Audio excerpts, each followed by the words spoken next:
Good afternoon, everyone. I am Emily Bull, DRI's Marketing Director, and I, as usual, will be the moderator for today's webinar, CloudSuite Industrial 10 demonstration. Before I introduce our presenter, I want to go over a couple of housekeeping items. All of our attendees are muted as they enter the webinar. Today's presentation will be about 45 minutes. Time permitting, we will open the floor for a live Q&A session at the end of the live presentation. If you'd like to ask a question, you can do so by typing and submitting your question into the question tab of your GoToWebinar toolbar. You are welcome to submit a question at any time throughout the webinar, and we will get to it at the end. If we don't have time to respond to your question at the end of the session, we will follow up with you directly via email after the session. We'll also be recording the webinar, and that recording will be emailed to all of our registrants following the live presentation. I expect to have that out to everyone this afternoon or potentially this morning if there are delays uploading it. You can also respond to that email, that follow-up email with a recording with any questions that you may have. With that, that's all the housekeeping items, so I'll go ahead and introduce our presenter today. Dave Lindeman is a senior business solutions consultant here at DRI. Dave has over 25 years of experience working with ERP and supply chain management solutions and helping clients automate and transform their business operations. Dave, I think everyone here is really excited to see the latest and greatest with CSI 10, so I'll let you go ahead and take it away. Great, Emily, and thank you everybody for attending today. Certainly appreciate your attendance. Today, we're going to go over some of the kind of new look and feel of CloudSuite 10, as well as for a lot of you who are currently using Sightline or CloudSuite, may not take advantage of all the functionality that's available in the system, or there's some kind of hidden features that you might not use. So I think you'll see some of that as well. But we're going to start it off by talking about some navigation and personalization features. After that, we'll get into some of the user productivity tools, things like workflow and collaboration, and some of the other tools exist in the system. We'll talk a little bit about reporting and analytics with our dashboard capability, and we'll kind of round it out with a quick discussion on user mobility. So that's the game plan, and we're going to jump right in.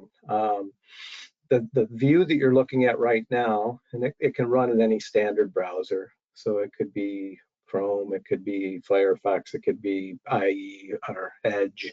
So any standard browser can accommodate the view that we're seeing now. And we're looking at a workspace, or called a home page in CloudSuite. And as I kind of work my way down, you can see I've got different components on this home page or workspace. The boxes that we see at the top are what we call menu widgets. Okay, so those can be kind of your navigational tools, and you'll see me using those to navigate through the system as we kind of look through some of the areas. As I kind of work my way down, we've got a metrics widget here. There's a widget catalog. You'll see that in a second.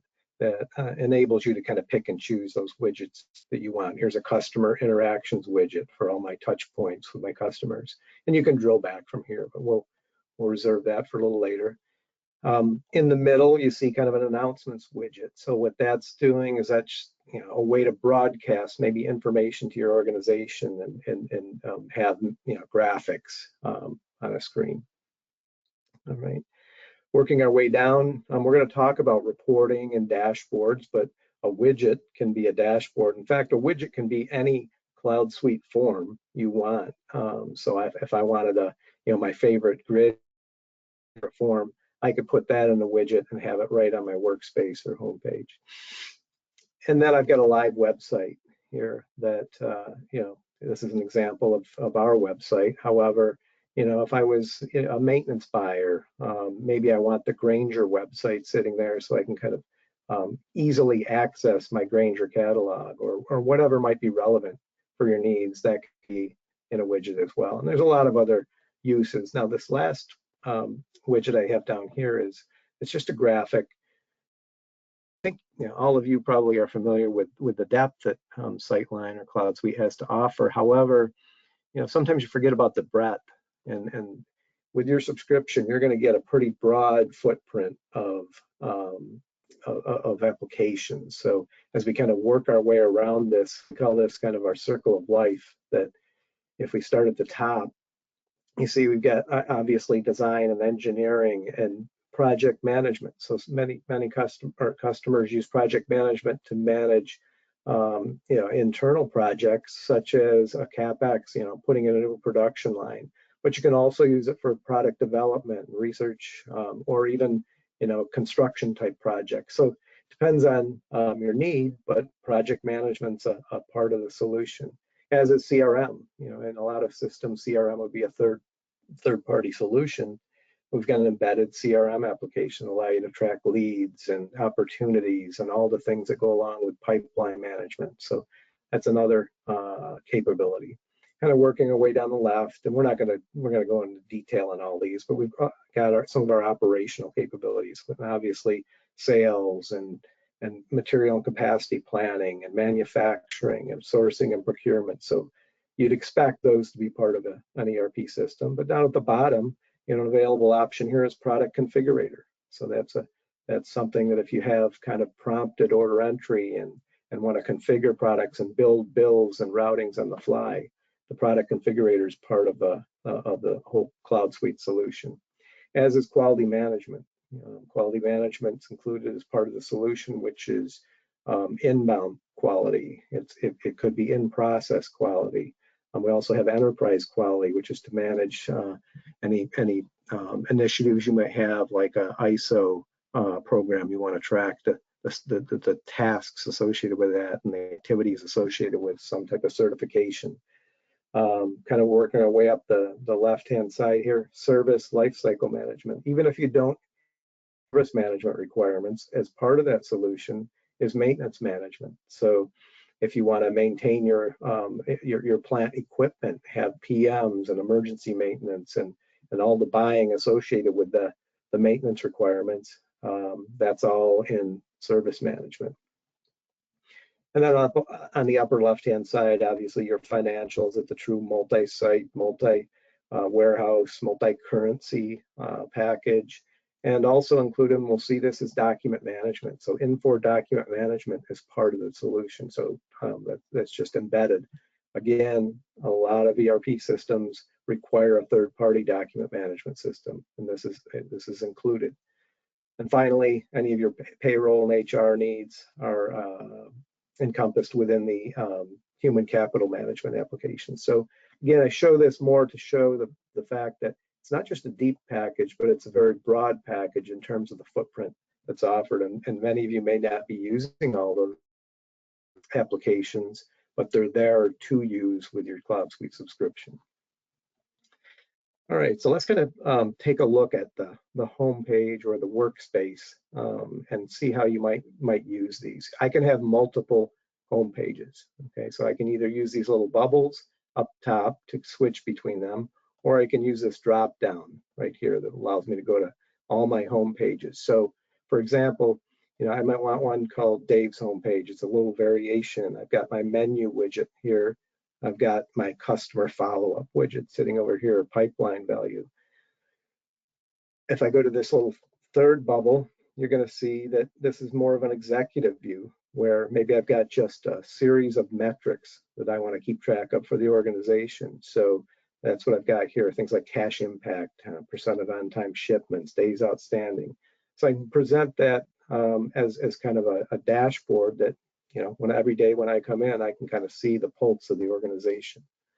But as a user, if I wanted to change or tweak one of these workspaces, it's very easy. I just hit edit, okay, and I'm going to add a new widget. Okay, that's going to take me out to my widget catalog. So in this case, let's say I wanted to add a item lookup widget. So I'm just going to search for anything with the word item in it. It goes out to the widget catalog, finds all my item related widgets, and I want this item lookup widget. So I'm going to add that to the home page. I'm going to close out of here.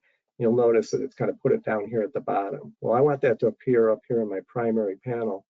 So what I'm going to do is I'm going to shrink the item availability widget down. You'll see that kind of pop up there.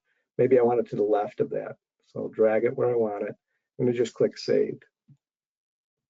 Right, so now it's going to refresh, and I've updated that workspace for my needs. And again, I mean, this is a live widget, so if I want to search for all my bolts, I just type in the word bolt. Now I'm looking, at my inventory associated with bolts, and I could drill back into those as well. So pretty simple for a user to personalize, and you can set security so that they're prohibited from doing certain things. But as you can see, it doesn't take IT intervention to do something as simple as that. So it's kind of like managing your cell phone and having the icons kind of sitting where you want them so they're easily accessible. All right, kind of going down a level, and many of you are used to typical sightline forms where we've got kind of a multi-view form with a collection on the side and kind of a form over here. I'm in the items form, but just to kind of show you, here's kind of a refresh look of the items form. It's available as part of the solution. However, I know Infor is also doing some updates to their UI to kind of enhance even some of these applications. So I'm going to just kind of show you some general navigation on a form. We'll go ahead and we'll search for everything in family code DRI. That's one that I've created. And I'm going to see, as many of you are used to, my collection of records pop up where I can either work with it over here in the primary form, or I can work with it in the grid. All right. If I were to change a value, I change this ABC code to B, move out of that, you're going to see this little gold diamond appear.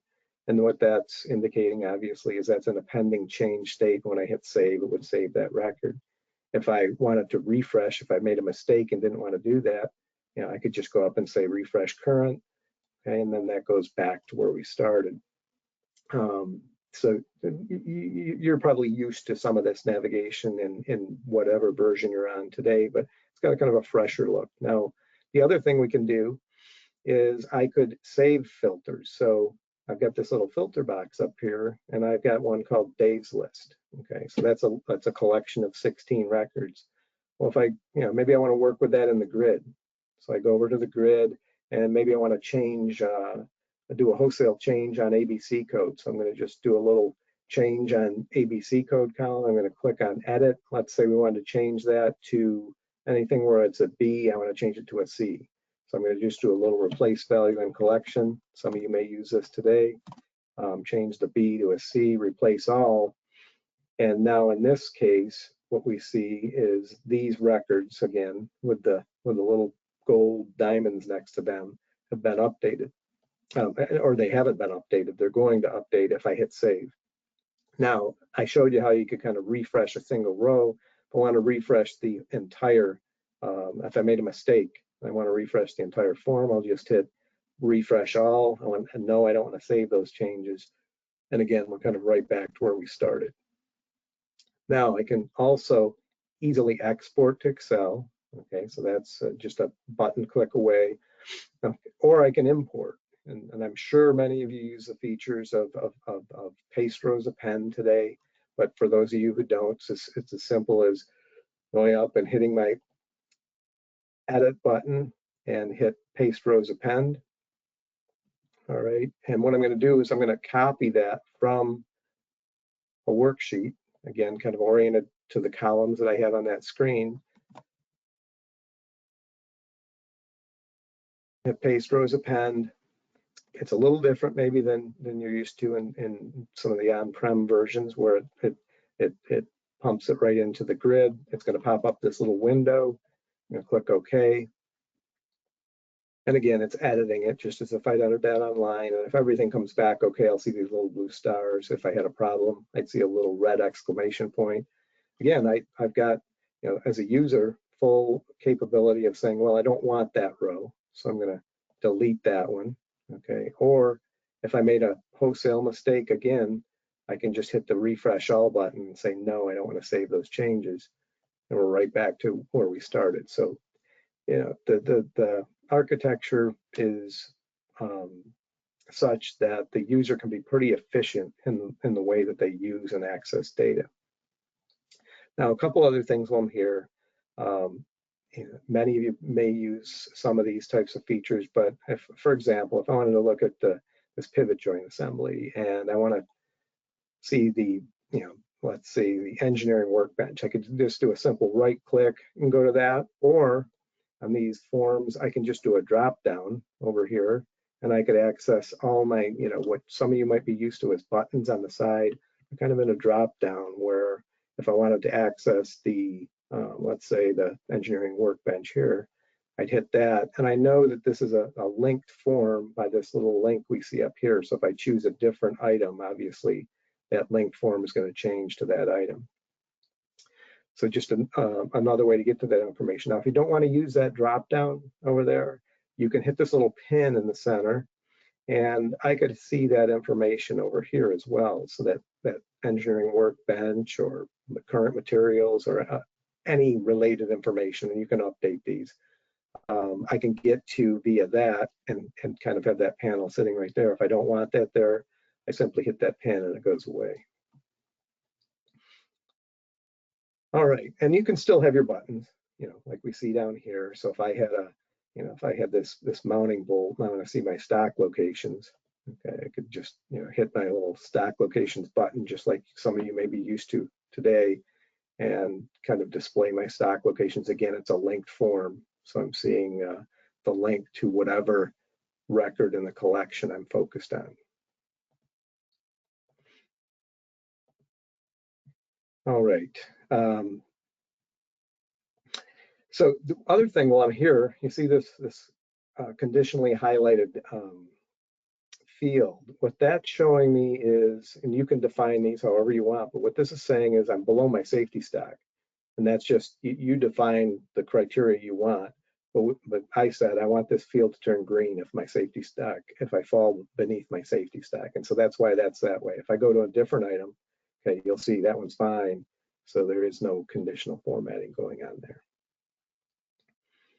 All right, so a little bit about some navigation. We talked a little bit about a couple other features when we're here. We saw how we kind of drill around. Well, a real life example might be customer calls, and this is a customer quick entry form. So I'm in sales now. So I'm going to pull up the customer's PO 1234-1. Just a little filter on that. So I've got the customer's PO. Maybe they're asking me questions about some status of this. So I can see, here's my order, here's my price, due date, etc. I can just simply do a little right click, and you can add whatever exits you want here. I'm just going to go to an order lifecycle screen. Some of you may have this in a later version, but this was added, I believe, around the version 9. This is a nice feature in that I can now see, here's the estimate that created that order. Okay, here's the status and the quote date, etc. That estimate created this order. Okay, it was produced on this job on this date. If I had a return, I'd see it here. Here's the shipment, here's the invoice, and here's the payment information. And again, because I've got that right click capability, a simple right click on the invoice, let's say. Okay, there's the invoice, there's the payment, okay, there's my check number. So I've got all this information right at my fingertips, just based on the customer giving one little piece of information, in that case, their PO number. All right. So just another way you can kind of quickly get to information in the system, but use some of the existing tools. I'm not going to go into a demo of personalization, but the one thing I wanted to mention, many of you may use the Mongoose kind of form tool today to take fields off, to add fields, to rename fields, which is great, but with the cloud version, you might think, well, I'm going to be limited because I don't have kind of a desktop or fact client version of that tool. Doesn't matter. You can do everything you can do in the local desktop or server on the cloud version of the Mongoose tool. So any other personalizations you want to do to forms, etc., can be done via your subscription on the cloud or in the cloud. All right, one other feature, some people use this and some don't even know about it, but is a global search capability. And this is just kind of finding a needle in a haystack. So I've got a word frame and I'm not sure exactly where to find this information in the system. So I just hit enter. What that's doing is it's going through the tables, the key tables in the system, and I could search for specific tables. And it's saying, find all the hits with that particular search word in it in the system. And so it found 81 customer order lines. It found 78 jobs.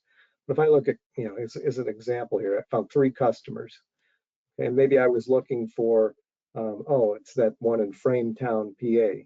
All right, so I could then simply do again, right click and drill into the details. But this is basically giving me the ability to kind of find a piece of information just based on maybe a keyword that I have, and that's called our data search or global search capabilities.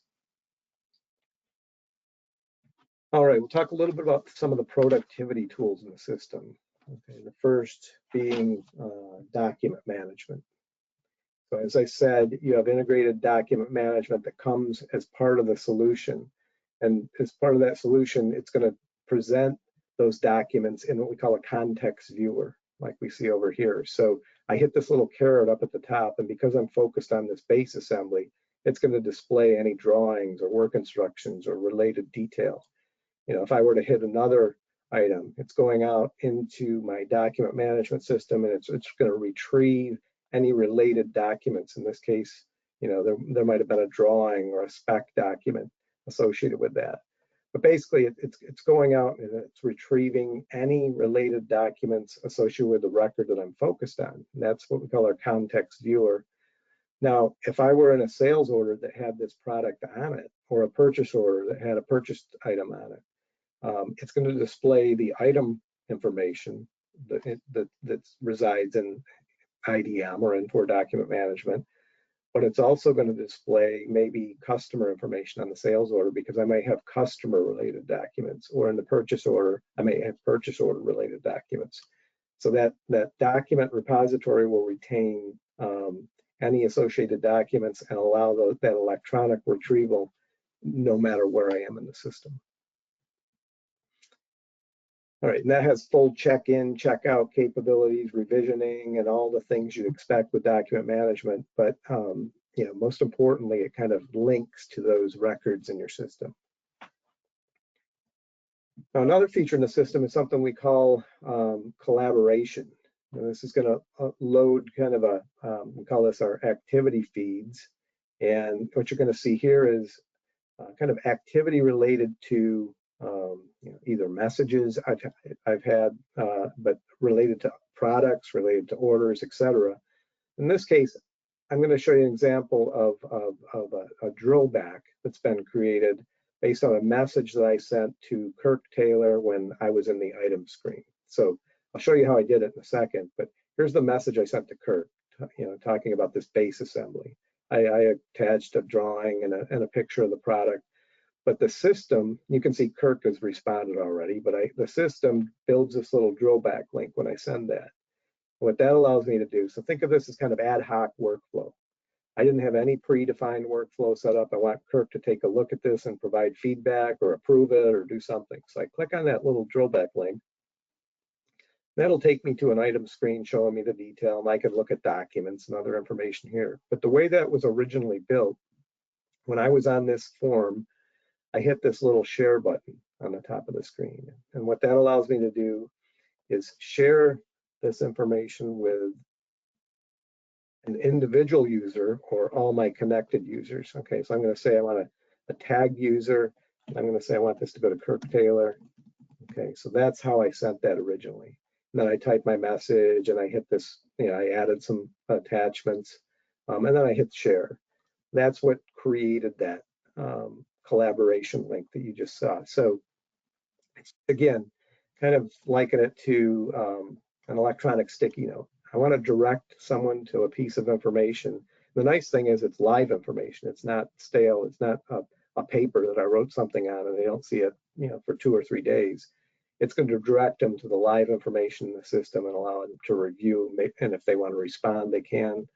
But that's kind of like an ad hoc workflow scenario.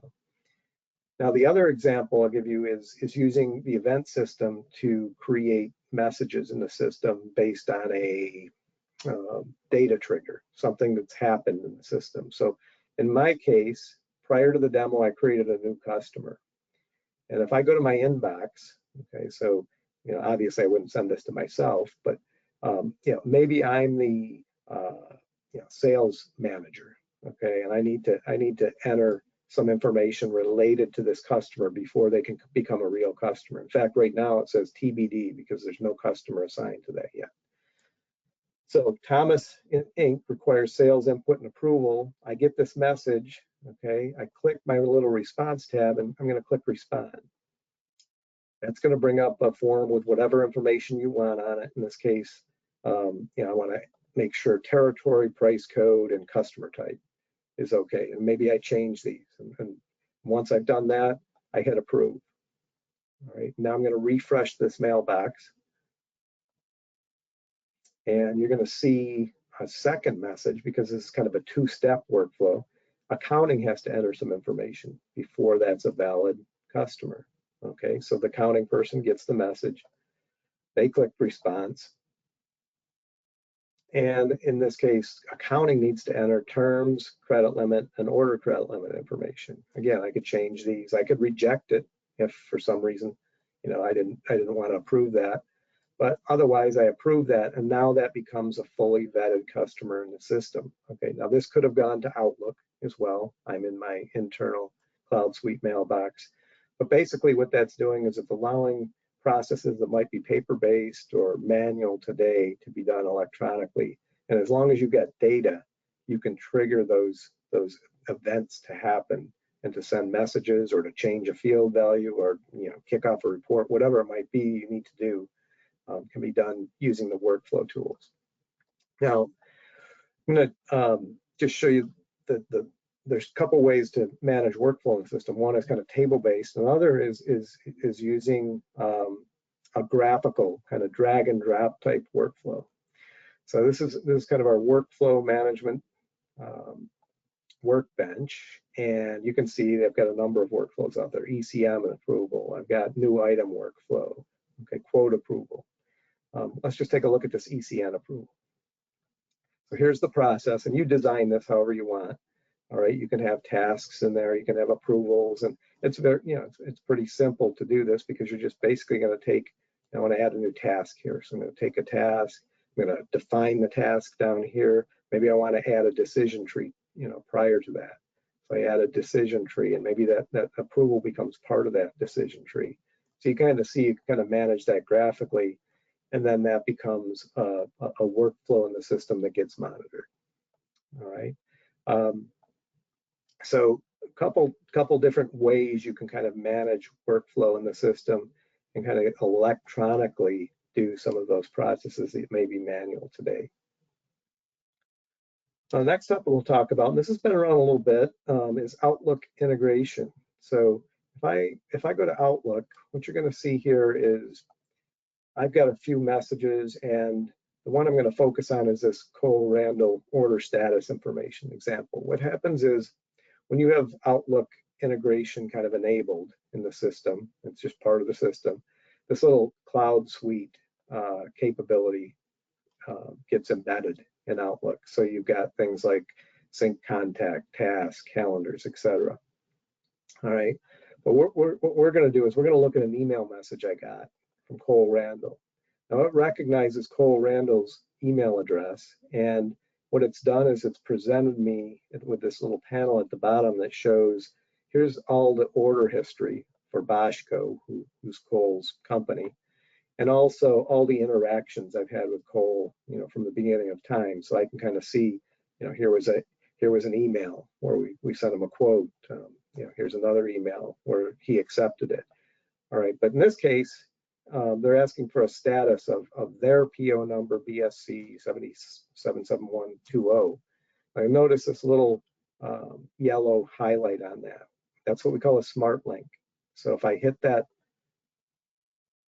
smart link, it's going to take me right back to that customer order and show me the details of that customer order. So it's a nice feature that allows me to easily navigate back to related information. And you can define, how you want the drill back to go. In other words, if I could have an item number in there, and it would recognize the item, and if I click on that, maybe it takes me to the item master.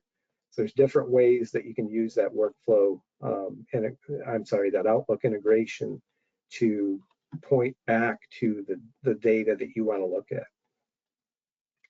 Now, the last item in the productivity tool area is a feature called process intelligence. And think of this as giving me the ability to manage my standard operating procedures in the system. It's nice because you're going to be able to document your processes and procedures and have them electronically stored as opposed to paper-based. And it's going to be repeatable so that if you have turnover, if you have someone new coming into the organization and they need to know, in this case, I just clicked on the lead to opportunity, and I want to see the process. And within any of these processes, if I click on, in this case, enter lead, it's going to give me kind of a brief description.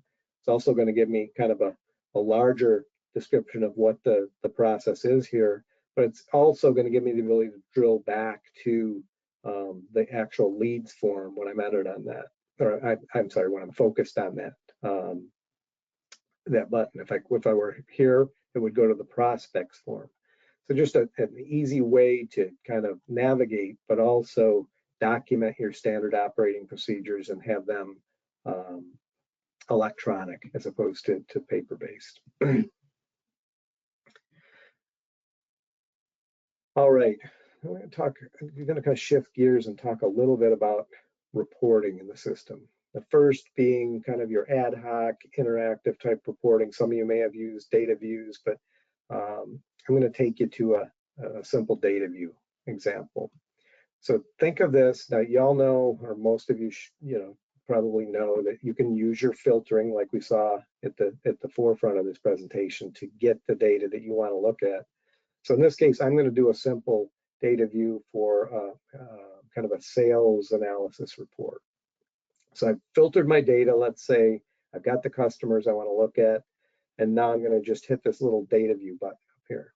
All right, so I'm going to hit this. Now I could send this out to Excel if I wanted to, but I'm going to just go ahead and hit the data view.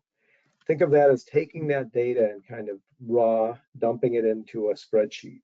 Okay, it's dumping it into a spreadsheet looking form, if you will.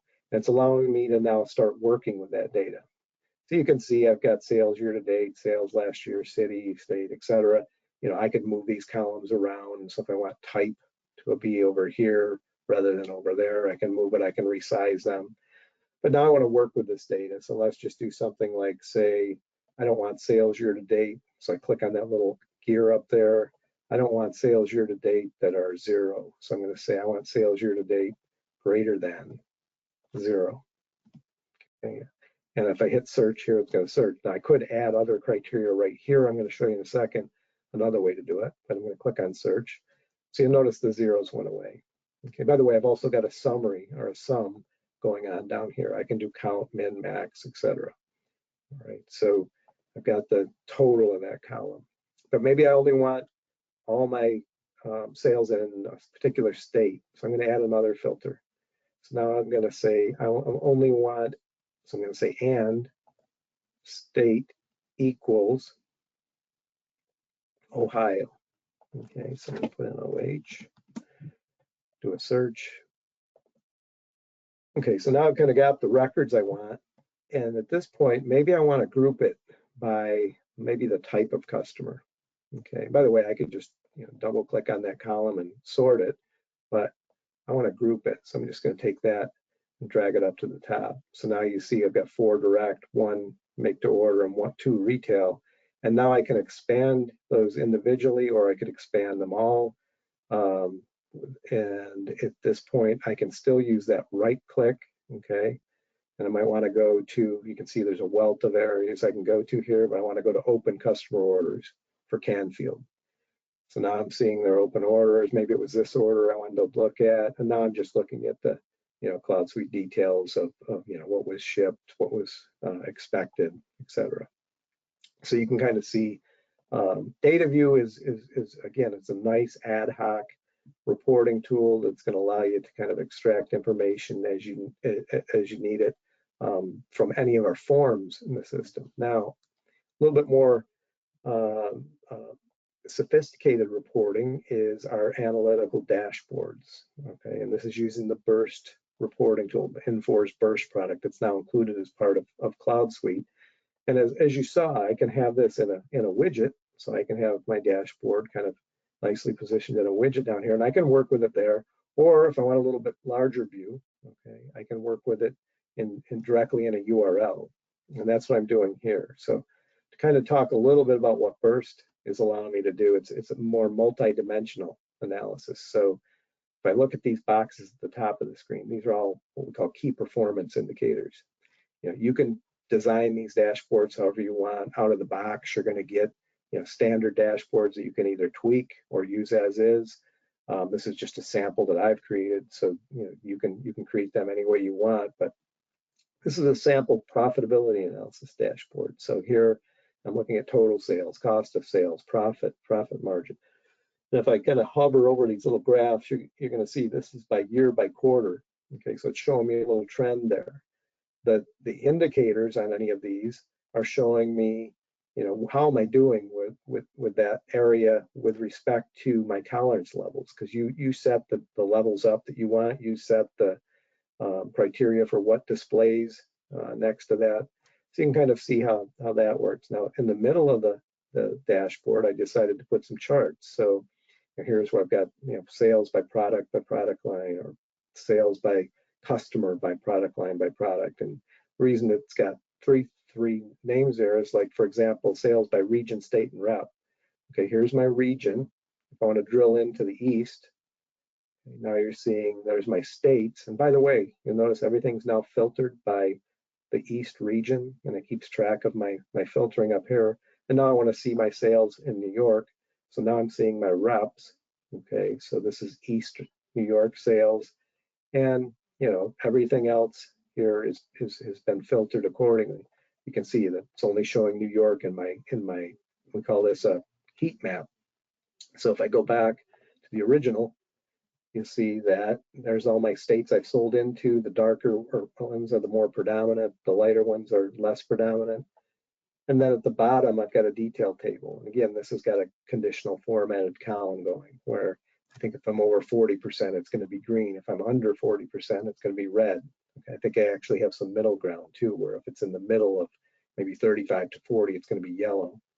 All right, so there's different ways that we can kind of see that information. Now, if I wanted to kind of show an example of how you might use this in real life, all right, let's go. Sorry about that.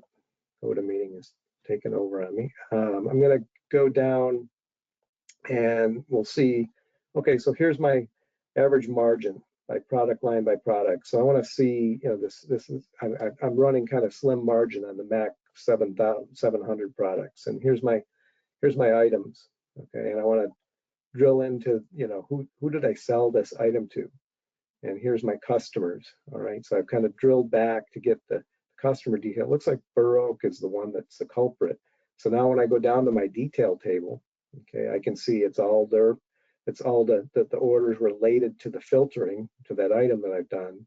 But here's the order that had that slim margin, and I want to see, well, why did we sell it at such a slim margin? I click on the order, and that's going to drill right back into my CloudSuite order and show me, oh, this is special pricing authorized by the sales manager for competitive reasons. All right, so a nice way to kind of get a snapshot of data by starting, I started at a very high level and kind of work my way back to get the detail that I needed. All right, and again, if I click original, we'll be right back to where we started with the dashboard. Now, I could show you a multitude of different dashboards, but whether it's sales, finance, quality, you can have a dashboard for anything that has data associated with it. And again, as I mentioned, that dashboard can live on a home page, so or a workspace. Okay, so you can kind of see that same dashboard sitting here, and it's all usable just like it was in the URL. All right, so the last thing I want to touch on before we kind of open up to some questions and answer any questions that have been asked is the fact that everything here is designed in what we call a responsive design mode. So I'm on a laptop and you're seeing kind of this 4-wide display of these widgets. Now, if I were to shrink this down, let's just do this, and I was on a tablet, okay, so you can kind of see, if I was on a tablet, it went to 3 wide. Maybe if I was on a phone, it takes it vertical and goes 1 wide.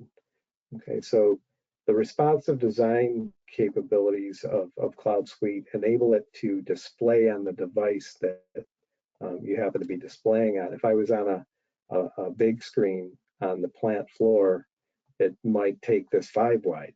Okay, so it makes it usable.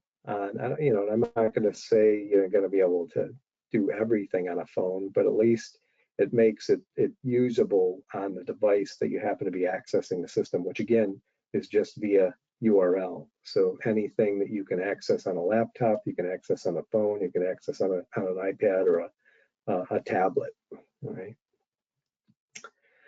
All right, I'll stop there. We'll see if we have any questions, Emily, and we'll open it up Yep. to any of the questions you might have.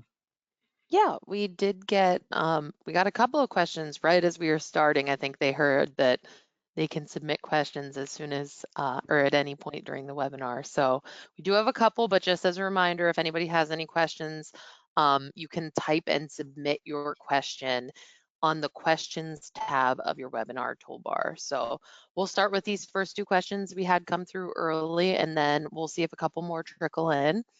So the first one, Dave, is the asker says, I heard that with CloudSuite 10, the patches are actually versions, and that in order to get any fixes, you must install each release and the entire thing. Is that true? Can you address that? Actually, you may be beyond my technical capabilities on that one, but we can certainly get back to that individual Okay, with that sounds good. Yeah, I insight. think that one is something that we can follow up with. That came from Audrey. We have another one that I know you can address. Does CSI 10 only run in a browser, or is there a smart client? Yeah, there is a basically, yes, it's going to run on a browser. There's what they call a web client version as well of that.